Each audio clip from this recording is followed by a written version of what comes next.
Economic panel is here with us now. Kent Strang joins us, Managing Director at Americans for Prosperity, and Brandon Arnold as well, Executive VP at National Taxpayers Union. Gentlemen, welcome. Kent, start us off. Thoughts on President Trump's tariff comments? Sure. Well, it sounds like this particular ruling is going to go to the Supreme Court, and they're going to rule on this, but they're not just ruling on tariffs. They're ruling on a very fundamental question of presidential powers. Does President Trump or any president have the ability to use emergency powers to enact economic policy? And so while they're looking at the tariff element of it, what would happen if a far left progressive president like Bernie Sanders came and used these same powers to critically damage our economy? That's what they're going to be looking for. And if the Supreme Court does happen to strike it down, President Trump would need to work with Congress to continue to pass his agenda. All right, we'll watch for that.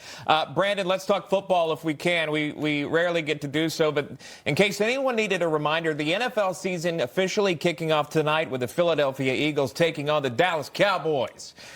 I know Philly's favorite, but either way. The league generates massive amounts of revenue, as many know, with 2024's total coming in at around $23 billion. TV deals are the main source of revenue for the league, but local revenue, which consists of ticket sales, your concessions, your corporate sponsors in the local market, which is how teams make a lot of their money. For example, the Green Bay Packers reported around $286 million. That is just in local revenue for last year. Talk to us about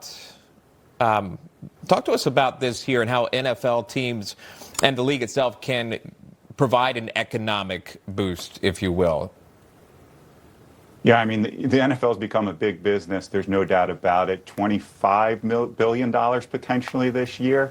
And, you know, I think when you talk about sports, it's basically the NFL and all the other leagues, the Major League Baseball, the NBA, so forth. They're all kind of second tier when it comes to sports leagues here. So this is a huge economic generator, as well as, of course, a source of entertainment. And a lot of jobs are based on this, too. You see so many local communities affected by stadiums, merchants that sell jerseys and other things for NFL teams. So it's a really huge part of our economy, not just culturally, but also in terms of job creation. But most importantly, let me say, go Ravens. We're going to win the Super Bowl again this season. I was waiting for it. Let's go Baltimore. Everyone's got their teams, right? And Kent, we were talking just the other day about the U.S. Open, how much revenue that brings into New York City, plus college football returns. So sports, as we always know, big business. But what will you be watching for this year, considering the economy as a whole? Well, I'm certainly watching the NFL, and bear down Chicago Bears. We're going all the way this year, going to shock the world. But I'll tell you, like, when it looks at 72 of the last 100 live events were NFL games. So the NFL is certainly where it's at. Fantasy football is a huge industry, $10 billion. The NFL is about 80% of that revenue. And so the NFL is where it's at. It's big business. If you want to run an ad on a primetime game, it costs you nearly $1 million. So unlike most Americans, I'm tuning into the NFL, going to watch that tonight and every game this season.